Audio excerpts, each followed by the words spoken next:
Hello, how are you doing? I hope you're having a great day. In today's video, I'm going to be talking about some of the things that fascinate me and really impress me about Sweden. And before I get into it, I just want to say that I'm a Nigerian who has only ever lived in Nigeria and then recently moved to Sweden. I've been in Sweden for a year and 6 months now. So I said that to say this. I posted a video on Instagram. I think in that video I was talking about how amazing the pedestrian crossing system is. You know that thing where you press the button and then I don't know what to call that light. I think pedestrian crossing lights, comes on. When it shows the signal of a walking man, that's the green signal of a walking man, it means that you can cross. If it shows red, it means that you have to stay where you are. And I posted it. And this guy in my comments came and was saying, oh, is it everything people post these days? Who doesn't know what a pedestrian crossing is? Who doesn't know what that is? And it might be common to you, but for me, I had never seen that before moving to Sweden. So I thought to make a video of how fascinated I was by that particular thing. So, that being said, some of the things I'll be saying in this video might not be new to you, might be used to them. I understand that sometimes, when you are used to something, you're so familiar with something, you don't see the magic in them anymore. But for people who have never experienced that before, it's, it carries a lot of weight for them. It's fascinating. They are impressed by it. So the first thing I'm going to be talking about is the air in Sweden. My God, the air in Sweden is so fresh. It doesn't matter if you are in the woods, you are in the village, you are in town, wherever it is you are. It is so fresh and clean. I live in Uppsala, by the way, so I don't know if this is common to all of Sweden, but in this Uppsala where I live, the air is so clean, so fresh. Like each time I'm going on a walk, I make sure I take huge deep breath because I just want to enjoy, savor the cleanness of the air, the freshness of the air. My God, I don't know how to explain it. It's just really clean. Number two is the rain in Sweden. It is so quiet, so silent. It doesn't announce itself with loud thunder bangs. It doesn't announce itself with lightning, no heavy wind. It just begins to fall. I've never experienced heavy rain here in Sweden. Even when the weather forecast will say, oh, today it's going to rain, it's going to be heavy, I go out and I don't even need an umbrella. So when it rains here in Sweden, you can go out with your raincoat, your umbrella, and then you're not soaking wet. But in Nigeria, it doesn't matter if you have your umbrella with you or you have a raincoat with you, you're still going to be soaking wet because that's just the way it rains there. The rain there is usually heavy. Of course, we have drizzles too, but it's not the norm. It rains heavily. In fact, when the rain is coming, you're going to be hearing loud thunder. The thunder comes very loud and catches you unaware that even as an adult, you are scared. When it rains here, I can walk a whole street and not be soaking wet. It's just, I find it very fascinating. The third thing is free education. What do you mean I can just go to school without having to worry about school fee? Oh my God. Like no tuition fee involved. I just go to school, I don't have to pay a dime. Ah, my God, like Europeans are so blessed. Honestly, I have no words. Honestly, I have no words. Because where I come from, you're going to pay. Education is not free and it's not even cheap either. If you want quality education, it's not cheap. When I was growing up in Nigeria, I was attending one of the best schools in Nigeria when my dad was alive. But at some point, he got sick, he couldn't work anymore. Eventually, he died, and then my mom became the sole breadwinner, and then it was not easy with 8 children. So I had to change schools. I had to start attending a public school where you didn't have to pay so much. But as little as the school fee was, she still could not afford it. Like, it was days and days of constant worrying and all that. And in Nigeria, at least when I was in school, when you go to, if you are owing your school fees, you're going to be flogged. When you get to school, you'll be flogged. So imagine that fear every morning. I wake up with so much fear in my heart every morning that, oh, I'm going to be flogged again today. It's just crazy. You are flogging a child for what the child cannot even help. That continued, and finally I was going to finish my secondary school or high school education, and then it was time to go to university. I had to stay at home for 7 to 8 years before I could go to the university. And the only reason I stayed at home was because there was no funds, there was no money to continue, because university education is expensive.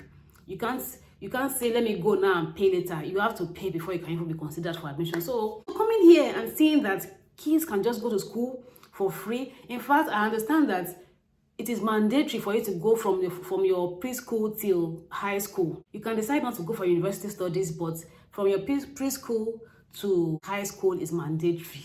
Oh my God. Like, do you know? For me, I really believe in education. I don't believe that education is a scam. There are so many opportunities that education brings your way. And just knowing that there are places where the government actually values their people and would have them gain knowledge at no cost is just really heartwarming. And that's one of the things I appreciate and love about Sweden. The next is free healthcare for children. Oh my God. You mean a child can just be sick or has issues and I take that child to the hospital and I don't have to pay a dime?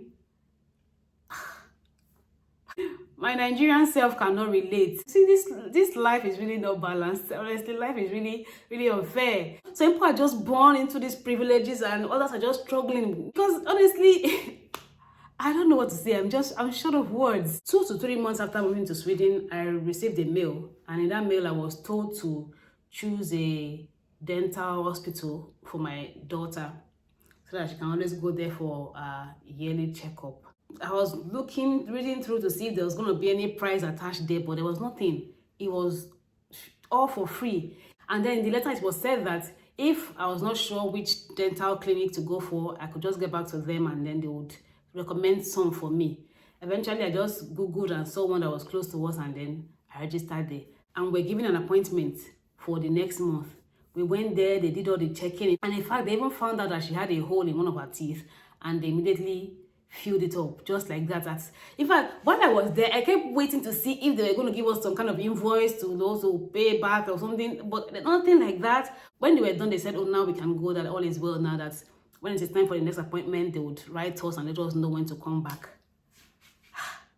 My jaw was on the floor because out of surprise.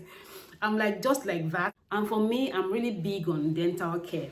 As someone who really suffered a lot, from when I was a child, I've always suffered from one problem or the other with my teeth. It's either a cavity today, tomorrow, I'm having an extraction. No, it was just always, I was always having dental issues. But because my parents could not afford it, most times I'll just suffer the pain and they would try and get native herbs for me to drink to stop the pain. Sometimes my mom would just grind some cloves and then put it in some water, give me to, but it doesn't really do anything, and the problem just got worse. And now I have issues with my teeth now that I have to deal with as an adult. So coming here and seeing that those things are already taken care of, like from when you are dental care for children, I think it is free from when they are born till they are about 19 or 23, I'm not sure.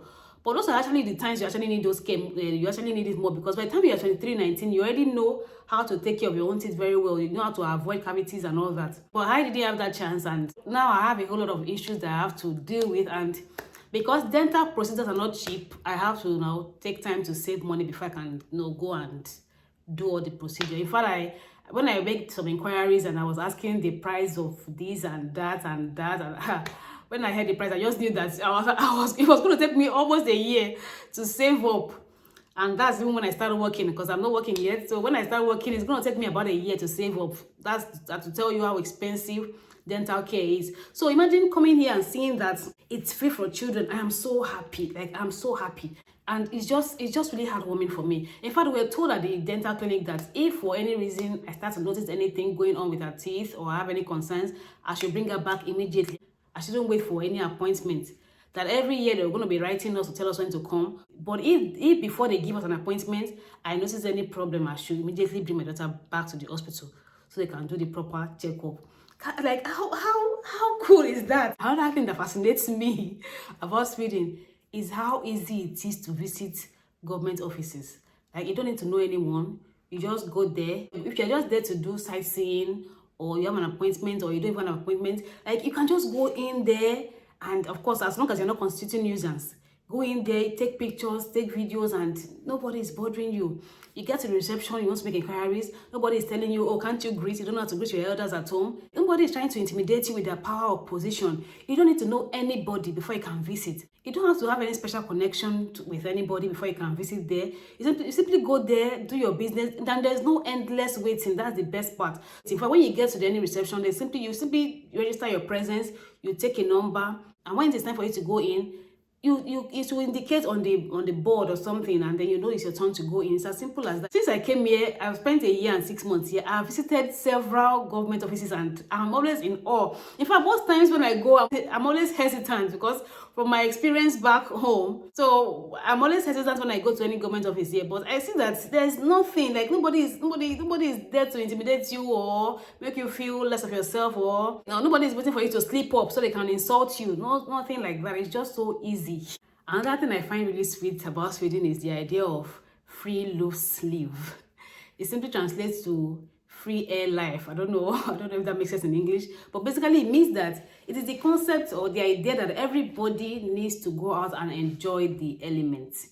You have to go out more, go to the woods, take a stroll in the, on the streets, take a stroll by the river, just go out and, just be in tune with the elements, whether it's raining or it's sunny or it's windy or it's snowing. Just go out and get familiar with the weather. When my daughter was in preschool, the school will always send a mail to parents to say children should be dressed accordingly, especially during the winter. They will tell us to make sure that they are well padded up, that we layer them well, because no matter the weather, they are always going to go into the woods. They always go for their stroll in the woods. And I used to wonder that they are kids. Why are you bringing them out in the cold? Let them just stay in the class. When it is summertime, they can come, they can go on the stroll and everything. But I found out that it's all a way of making them get used to the weather, because in a country where it is cold almost year round, the children need to get used to the weather and be familiar with it so that they don't fall sick anyhow. So now it makes a lot of sense to me. It's all a part of the free loose leave. Like everybody needs to go out there, enjoy the sun, enjoy the rain, enjoy the snow, whatever it is the weather is. You have to go out there and just become one with it, enjoy it. So I'm going to end this here and we'll continue in the next video. You don't want to miss it. I'll see you. Bye.